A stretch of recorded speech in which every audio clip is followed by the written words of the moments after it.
أشهد أن لا إله إلا الله. أشهد أن لا إله إلا الله. أشهد أن محمدا رسول الله. أشهد أن محمدا رسول الله. حي على الصلاة. حي على الصلاة. حي على الفلاح.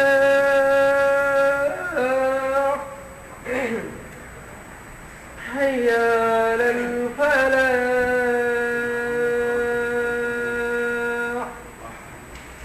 الله أكبر الله أكبر. لا إله إلا الله.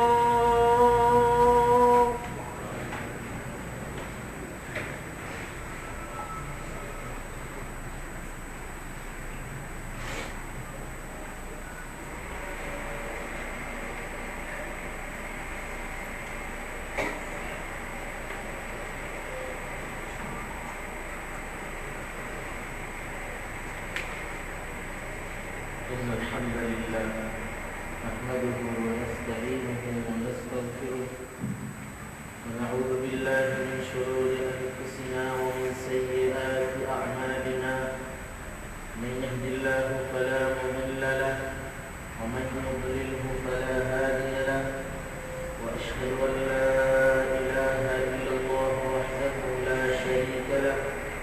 وأشهد أن سيدنا ونبينا محمدا عبده ورسوله صلى الله عليه وعلى آله وصحبه وسلم تسليما كثيرا. قال تعالى: يا أيها الذين آمنوا اتقوا الله حق تقاته ولا تموتن إلا وأنتم مسلمون. يا أيها الناس اتقوا ربكم الذي خلقكم من نفس واحدة وخلق منها زوجها وبث منهما رجالا كثيرا ونساء. واتقوا الله الذي تساءلون به والأرحام إن الله كان عليكم رقيبا. يا أيها الذين آمنوا اتقوا الله وقولوا قولا سديدا يصلح لكم أعمالكم ويغفر لكم ذنوبكم ومن يطع الله ورسوله فقد فاز فوزا عظيما.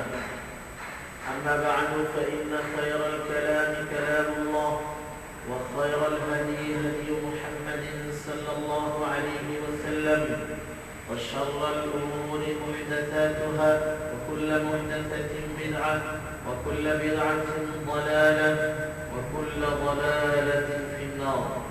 أيها المسلمون، قال تعالى: وقضى ربك ألا تعبدوا إلا إياه وبالوالدين إحسانا إما يبلغن عندك الكبر أحدهما أو كلاهما فلا تقل لهما أف ولا تنهرهما وقل لهما قولا كريما واخفض لهما جناح الذل من الرحمة وقل رب ارحمهما كما ربياني صغيرا.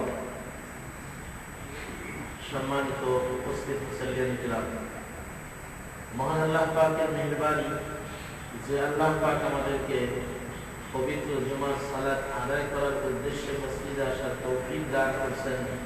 এজন্য আমরা শুনতে আদায় করছি, বলছি আলহামদুলিল্লাহ। যেই ভাইরা সামনে জায়গা খালি রেখে পিছনে বসে আছেন তাদেরকে অনুরোধ করবো সামনে এসে বসার জন্য। যেহেতু জুমার নামাজে যদি আপনি সুন্দরভাবে বসেন, কোন রকম নিষিদ্ধ কাজ না করেন, তাহলে এক সপ্তাহের সাথে আল্লাহ পাক আরো 3 দিন যোগ করে 10 দিনের সগীরা গুনাহ মাফ করে দিয়েছেন। এখানে আমাদের গুরুত্ব দিতে হবে না, একটু সামান্য সময় কষ্ট করবো। যেই ভাইরা এলান দিয়ে বসে আছেন সামনে আসেন, একটু সামনে আসেন। আর যারা সুন্নাত করতেছেন সামনে খালি জায়গা রেখে পিছনে দাঁড়িয়ে সুন্নাত করবেন, খালি জায়গা পূরণ করে এরপরে সুন্নাতে দাঁড়াবেন। আমরা প্রতি জুমায় কিছু আলোচনা শুনে থাকি। পূর্বের জুমায় সুন্নাত এবং হজের বিষয়ে আলোচনা আমরা শুনেছি। আজকে আল্লাহ পাক তৌফিক দিলে পিতামাতার সাথে সত্য ব্যবহারের বিষয়ে আলোচনা শুনবো। আল্লাহ পাক যেন আমাদেরকে আমল করার তৌফিক দান করে। পূর্বের সামান্য বিষয় বলতে চাই যে ইত্তেবায়ে সুন্নাহ অত্যাধিক গুরুত্ব। যদি সুন্নাতের ইত্তেবা না করা হয়, অর্থাৎ আল্লাহ নবী সাল্লাল্লাহু আলাইহি ওয়াসাল্লামের সুন্নাতকে যাচাই বাছাই করে না মানা হয়, তাহলে আমল কি হবে? আমল ধ্বংস হবে। অর্থাৎ আপনি সুন্নাত মনে করে করলেন, কিন্তু কখনো আপনি তাকে যাচাই করেন নাই, জীবন সারা জীবন এভাবে চালিয়ে দিলেন। আর পরবর্তীতে শেষ পর্যায়ে দেখলেন যে যা করে আসছি সেখানে গিয়ে দেখলেন সবই ছিল, তখন ভুল শুধরানোর সুযোগ আছে? রূপটা যদি চলে যায় তাহলে ভুল শুধরানোর আর সুযোগ নাই। রূপ থাকতেই আপনাকে ভুল শুধরাতে হবে। যারা হজের যান, আল্লাহ পাক তাদেরকে অনেক সৌভাগ্যবান করছেন যে হজের বিষয়ে যে আলোচনা আমাদের পূর্বে ছিল, রাসূল সাল্লাল্লাহু আলাইহি ওয়াসাল্লাম বলেছেন যে আল হাজ্জুল মাবরুর লাইসা লাহু জাযাউন ইল্লা জান্নাহ। কবুল হজের বিনিময় কি? জান্নাত, মাত্র জান্নাত। আমরা সবাই পাস করতে রাজি আছি না? ইনশাআল্লাহ। চাইতে হবে আল্লাহর কাছে তৌফিক যেন আল্লাহ পাক সকলকে দান করেন। আমিন। হজ্জে মাবরুর সেটাকে বলা হয় যে হজের ভিতরে আল্লাহ যা নিষেধ করছেন তা থেকে আপনি বিরত থাকছেন, নিষিদ্ধ কোনো কাজ সেটাকে হজ্জে মাবরুর বলা হয়। এবং হজের ময়দানে গিয়ে যখন আপনি সাক্ষ্য দিলেন, ঘোষণা করলেন, কি ঘোষণা করছেন? লাব্বাইক আল্লাহুম্মা লাব্বাইক লাব্বাইক লা শারীকা লাকা লাব্বাইক ইন্নাল হামদা ওয়ান নি'মাতা লাকা ওয়াল মুলক। এই কথাগুলোর ভিতরে কি সাক্ষ্য দিলেন? যে আল্লাহ আমি উপস্থিত, আমি হাজির, লা শারীকা লাক, আপনার কোনো শরীক নাই। এই যে আপনি ওখানে ঘোষণা দিয়ে আসলেন, এরপরে জামাতে গিয়ে শয়তানকে পাথর নিক্ষেপ করলেন। আসলে এটা হলো যে ইব্রাহিম আলাইহিস সালামের সময় যে ঘটনা ঘটেছিল সেটাকে অনুসরণ করার মানে হলো যে নিজের নফসকে আপনি যেন পাথর মারতেছেন যে আমি এরকম ভুল কাজ আর করব না, অন্যায় কাজের কাছেও যাব না, এটা আপনি অদা করতেছেন। পাথর মারার মানে এটা নয় যে ওখানে শয়তান দাঁড়িয়ে আছে তার গায়ে আপনি পাথর মারলেন, আপনার পাথর দ্বারা শয়তান ধ্বংস হয়ে গেল। অর্থাৎ পাথর মারার এটা বোঝানো যে আপনি যেন মনে মনে আল্লাহর কাছে কি অর্ডার করছেন যে আমি শয়তানের ইত্তেবা করব। তো এটা যদি আপনি ঠিকই থাকতে পারেন, এটার উপরে মজবুত এই অর্ডার করে থাকতে পারেন, তাহলে ওই যে আল হাজ্জুল মাবরুর, হজ্জে মাবরুর এর জাযা কি? লাইসা লাহু জাযাউন ইল্লাল জান্নাহ, জান্নাত, ডাইরেক্ট জান্নাত। আল্লাহ পাক যেন আমাদের তার ভিতরে রাখেন। আমিন। বিররুল ওয়ালিদাইনের ব্যাপারে বলা হয়েছে যে পিতামাতার সাথে সদ্য ব্যবহার। তারপরে আরেকটা হাদিস আমরা শুনে রাখি যে হজের সময় যেমন আরাফাতের দিন রোজা রাখলে যে সওয়াব হয়, এটা আমরা পূর্বে শুনছি না, 2 বছরের গুনাহ মাফ হয়। ঠিক সামনে আমাদের একটি মাস আসতেছে, সেই মাসটির নাম কি? মুহররম মাস। মুহররম মাসে একটি রোজা রয়েছে, সিয়াম রয়েছে। রাসূল সাল্লাল্লাহু আলাইহি ওয়াসাল্লাম ওই মাসে সিয়ামটি থাকতেন, ছিলেন 1 বছর, এবং বলেছিলেন যে সামনের বছর যদি আল্লাহ পাক আমাকে বাঁচিয়ে রাখেন তাহলে আমি 2টি রোজা থাকব। কোন তারিখে ছিলেন? মুহররম মাসের 10 তারিখ। মুহররম মাসের মনে রাখতে হবে মেইন হলো কয় তারিখ? 10 তারিখ। এই 10 তারিখে অনেক ঘটনা আছে। মুসা আলাইহিস সালামকে আল্লাহ পাক ফিরাউনের হাত থেকে নাজাত দিয়েছেন এই 10 তারিখ। মুহররম মাসের 10 তারিখ ছিল। এরকম অনেক ফজিলত রয়েছে, আল্লাহ পাক যদি আমাদের তৌফিক দান করেন সামনে শুনব। মেইন বিষয় হলো যে রাসূল সাল্লাল্লাহু আলাইহি ওয়াসাল্লাম ওই দিনকে সিয়াম ছিলেন এবং সিয়াম থাকার জন্য হুকুম করছেন এবং বলছেন যদি সামনের বছর আল্লাহ পাক আমাকে বাঁচিয়ে রাখেন তাহলে আমি 9 এবং 10 রোজা থাকবো। লাভ কি? ফজিলত আছে নাকি বলেন? ফজিলত হলো পূর্বের 1 বছরের গুনাহ মাফ করে দেওয়া। আমরা ইনশাআল্লাহ চেষ্টা করবো যেহেতু আরবি হিসাব আমরা অনেক কমই করে থাকি। আরবি হিসাব অনেকে আমরা আসলে গুরুত্ব নাই, ইংলিশ ভালোই বুঝি, আরবিটা অনেকে ভালো বুঝি। রাখা উচিত, মুসলমানদের জন্য খবর রাখা উচিত, তাই না? এই কবে মাস শুরু হলো, যেহেতু এই প্রতিটা আরবি মাসে 3টা রোজা রয়েছে। এই রোজাগুলি আল্লাহ নবী সাল্লাল্লাহু আলাইহি ওয়াসাল্লাম থাকতেন। 13 এবং 14 এবং 15 এই 3টা রোজা অনেক গুরুত্বপূর্ণ আরবি মাসে। আপনি এটাকে অন্যদিকে আবার ব্যাখ্যা করে নিলে হবে না। আরবি মাসে 13, 14, 15 প্রতি মাসে থাকতেন এবং প্রতি সপ্তাহে 2টা রোজা। সেটা কখন থাকতেন কখন ছাড়তেন, সেটা হলো সোমবার এবং বৃহস্পতিবার। আল্লাহ পাক আমাদের আমল করে তৌফিক দান করুন, আমিন। যে আয়াত আমি তেলাওয়াত করছি, وقضى ربك ألا تعبدوا إلا إياه وبالوالدين إحسانا। আল্লাহ পাক বলেন যে হুকুম করছেন, গুরুত্বপূর্ণ আদেশ বলা হয়েছে। তাফসীরের ভিতরে আসছে ইবনে কাসিরে যে এই আদেশটি আল্লাহ পাকের অত্যাধিক গুরুত্বপূর্ণ আদেশ উম্মতে মুহাম্মাদের জন্য। কি বলছেন? আল্লাহ তা'বুদু ইল্লা ইয়া, আল্লাহ ছাড়া আর কারো ইবাদত করা যাবে না। তো আল্লাহ ছাড়া আর কারো ইবাদত কিভাবে করে? অনেকে হয়তো প্রশ্ন রাখতে পারে, কি বলছেন আমরা তো আল্লাহর ইবাদত করি নাকি? এই আল্লাহর ইবাদত করার ভিতরে আমাদের অনেক ভুল রয়েছে না নাই? আছে। যেহেতু এটা আল্লাহ পাকই ঘোষণা করে দিয়েছেন, স্পষ্ট করে দিয়েছেন। সূরা ইউসুফের ভিতরে বলছেন 107 নম্বর আয়াত সম্ভবত, তবে সূরা ইউসুফের ভিতরে হয়তো আমার বলার ভিতরে সামান্য পার্থক্য হতে পারে, 7 নম্বর। যাদের মনে আছে তারা ইনশাআল্লাহ দেখে নেবেন।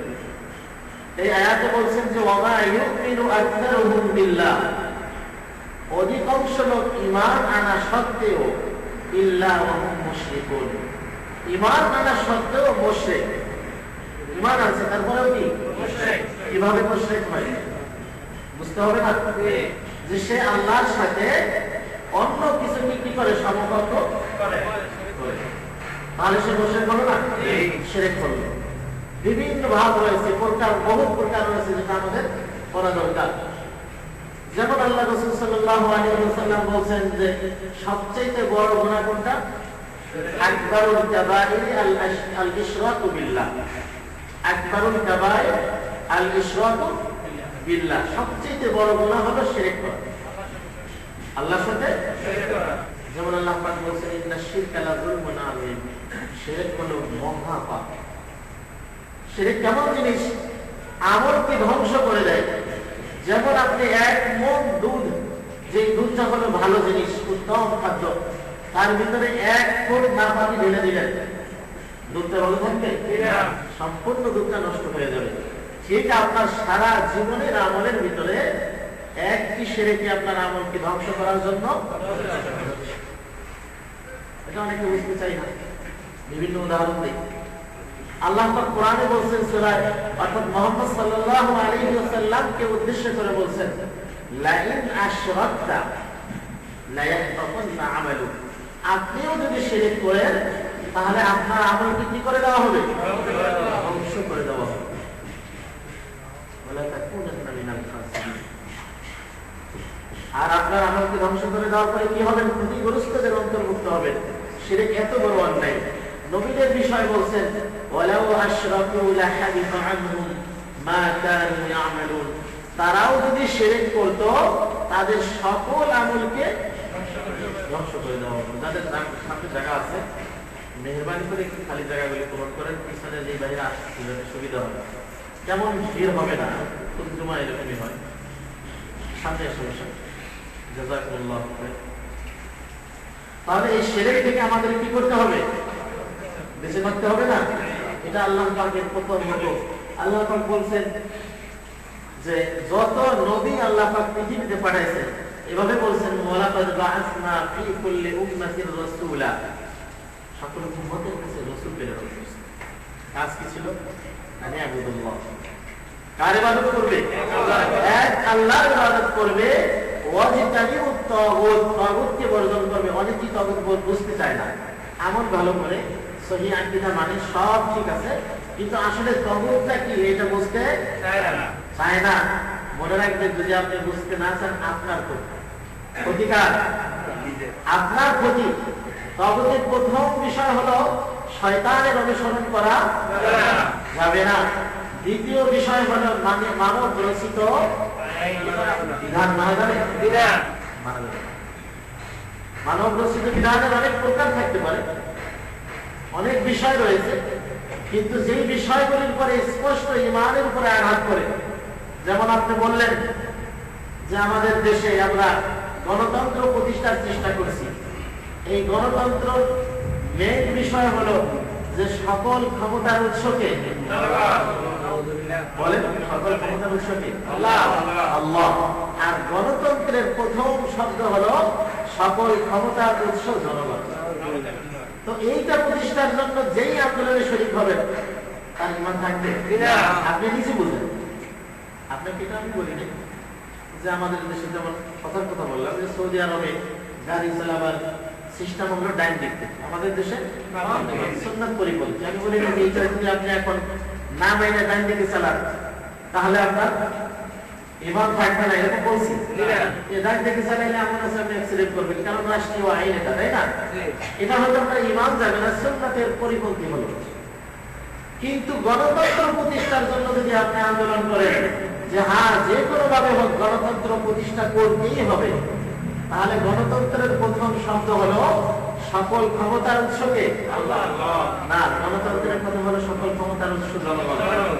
এইটার পিছনে আপনি যত মিছিল করেন, যত ভাইয়ের কথা বলেন, অমুক ভাইয়ের চরিত্র ফুলের মতো পবিত্র, আপনি নিজে অপবিত্র হয়ে গেলেন আর একজনকে পবিত্র বানাতে গিয়ে। কার কাছে অপবিত্র হলেন? আল্লাহর কাছে। যেভাবে আমরা ওযু করি, কেন ওযু করি? আমরা পবিত্র হওয়ার জন্য। বাহ্যিক দৃষ্টিতে আমাদের শরীরের অঙ্গগুলিকে, এরপরে ওযুর শেষে আমরা একটা দোয়া করি না, যেটা আল্লাহ নবী সাল্লাল্লাহু আলাইহি ওয়াসাল্লাম শিখাইছেন। কি শিখাইছেন? আশহাদু আল্লা ইলাহা ইল্লাল্লাহ ওয়া আশহাদু আন্না মুহাম্মাদান আবদুহু ওয়া রাসূলুহু। এই দোয়া কেন পড়লেন? আপনার অন্তরের পবিত্রতা প্রয়োজন আছে। আপনি বাহ্যিক দৃষ্টিতে যেভাবে পবিত্রতা অর্জন করলেন, যখন এই সাক্ষ্য দিলেন তখন আপনার আত্মার পবিত্রতা এসে গেল। কেন?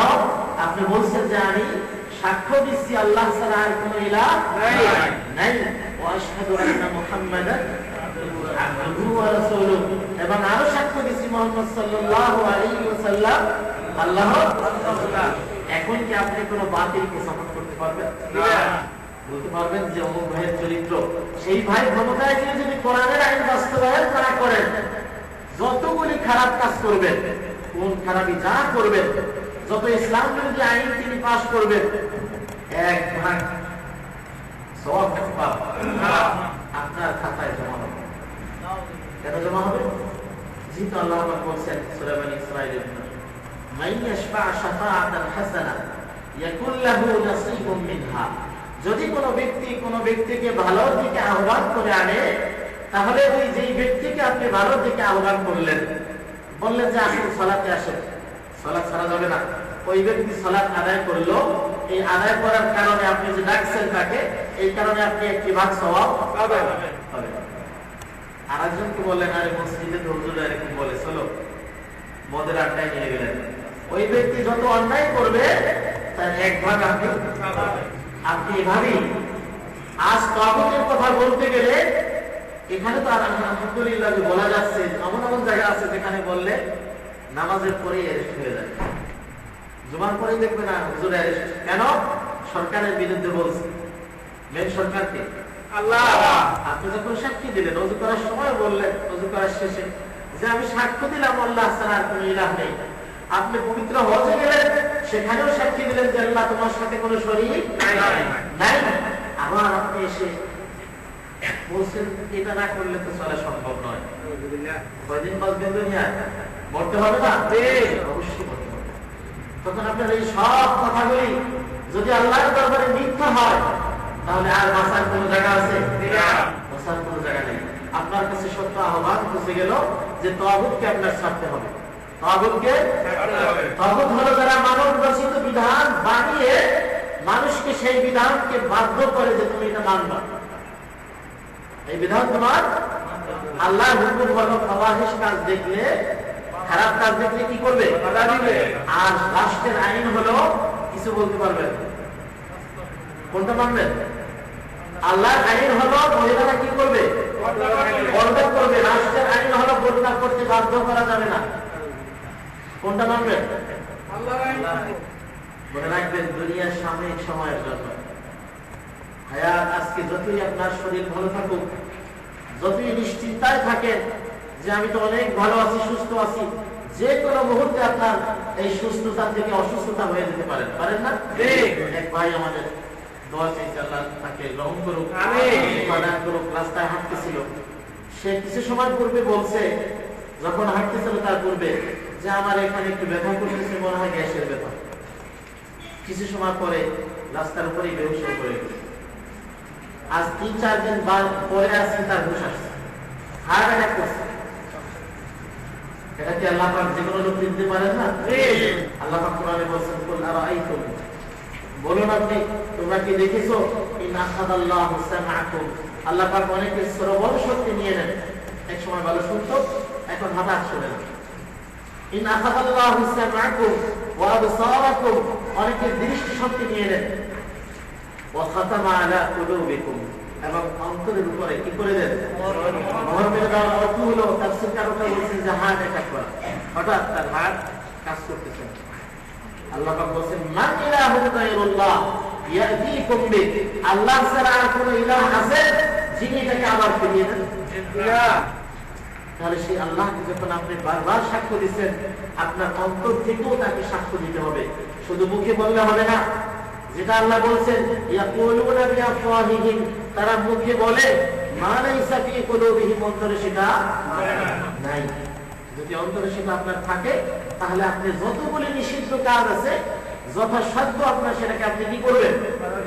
বর্জন করার চেষ্টা করবেন। আল্লাহ পাক আমাদের তৌফিক দান করুন, আমিন। দ্বিতীয় হলো, আল্লাহ তা'বুদু ইল্লা ইয়া, প্রথম হলো যে আল্লাহ ছাড়া আর কোনো ইবাদত করা যাবে না, যার ব্যাখ্যা অনেক রয়েছে, কিন্তু সময় সংক্ষেপে সম্পূর্ণ বলা সম্ভব নয়। দ্বিতীয় হলো, ওয়াবিল ওয়ালিদাইনি ইহসানা, পিতামাতা অবাধ্য হওয়া যাবে না। অনেকগুলি আয়াত আসছে, এবং পিতামাতার সাথে শুদ্ধ ব্যবহার করো।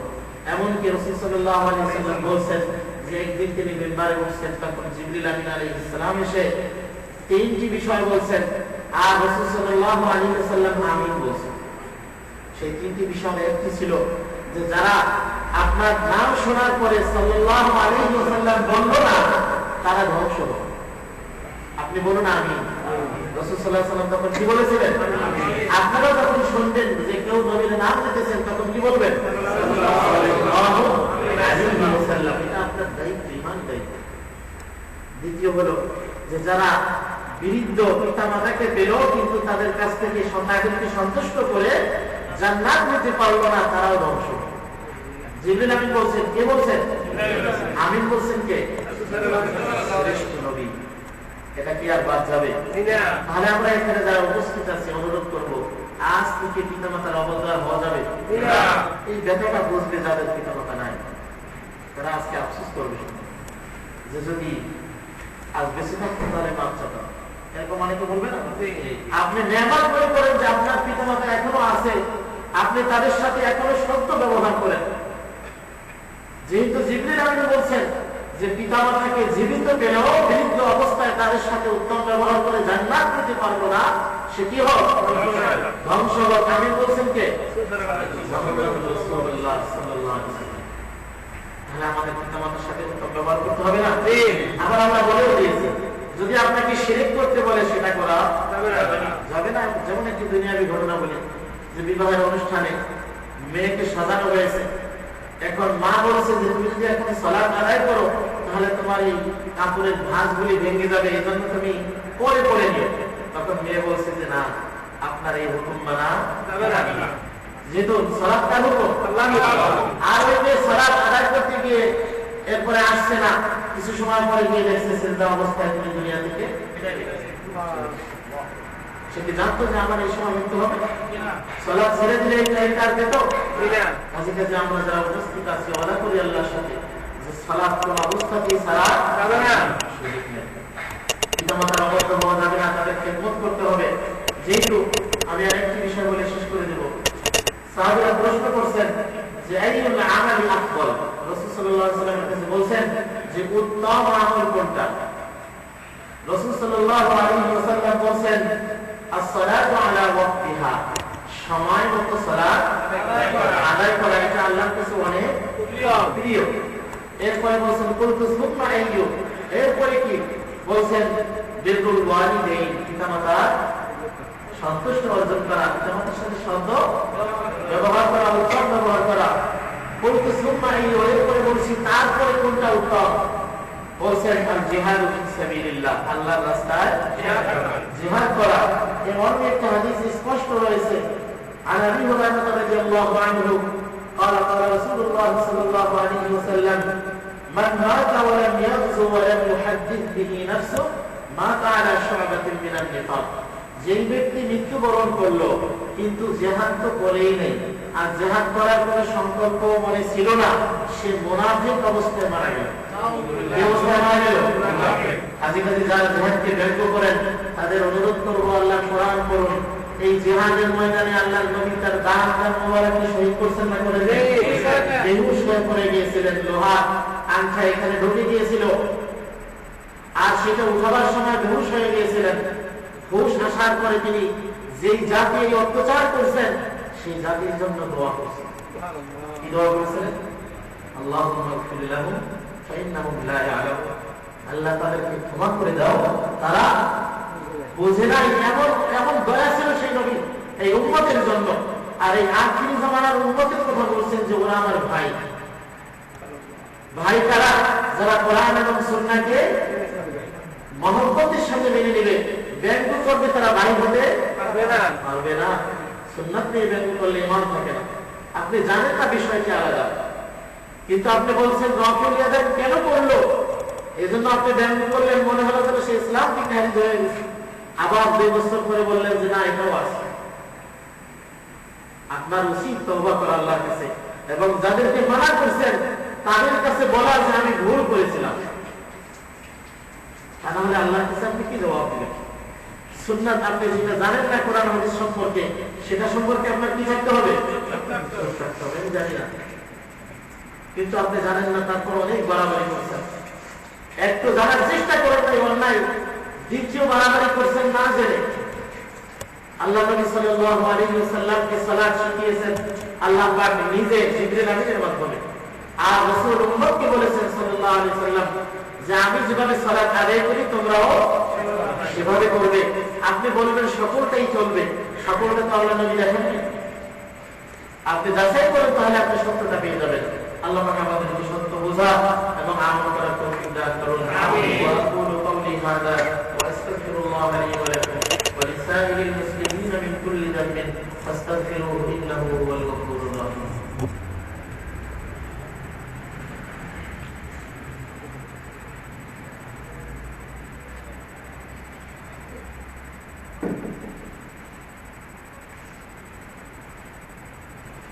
الحمد لله وحده والصلاة والسلام على من لا نبي بعده وعلى آله وصحبه وسلم تسليما كثيرا।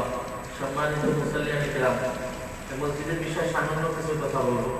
যে এই মসজিদটা প্রতিষ্ঠার শুরুতে যারা ছিলেন তাদের সকলের উদ্দেশ্য ছিল যে আমরা কোরআন এবং সুন্নাহকে যাচাই বাছাই করে মানুষের সামনে বলবো নাকি, এবং নিজেরাও পালন করবো। তো এতদিন চলে আসছে, আল্লাহ পাক চালিয়েছেন। এখন সামনের জুমা থেকে আমাদের যিনি খুতবা দিবেন জুমায়, উনি সময়ের অভাবের কারণে, অর্থাৎ আমাদের জুমার এই সালাতটা একটু আগে দিতে হবে, অর্থাৎ 1:01 খুতবা শুরু হবে।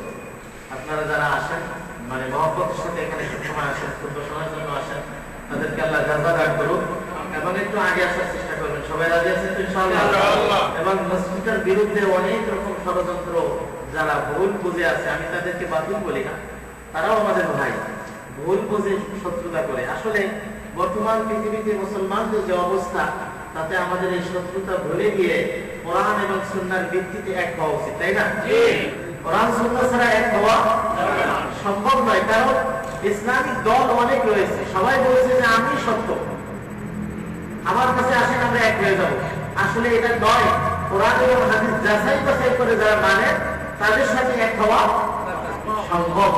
অন্যথায় যারা বিদআতের উপরে মজবুত তাদের সাথে এক হওয়া সম্ভব সম্ভব নয়। কারণ আপনি যখন জানেন যে এটা হক, তো আপনি হকটাকে ছেড়ে দিয়ে বাতিলের সাথে যেতে পারবেন পারবেন না। যেহেতু আল্লাহ নবী মানা করছেন, তিনি বলছেন যে এমন একটি সময় আসবে যদি তখন তুমি কেউকে না পাও হকের উপরে, তুমি একা হলেও তো থাকবে হকের উপরে মজবুত থাকবে।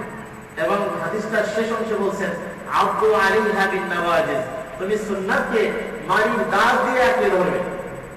তার মানে উদাহরণ দিয়েছেন যে মারির দাঁত দিয়ে আঁকড়ে ধরলে যেমন কোনো জিনিস ছোটে না সহজে, এভাবে তুমি সুন্নাতকে আঁকড়ে ধরবে। এই চেষ্টা আমরা করবো তো ইনশাআল্লাহ।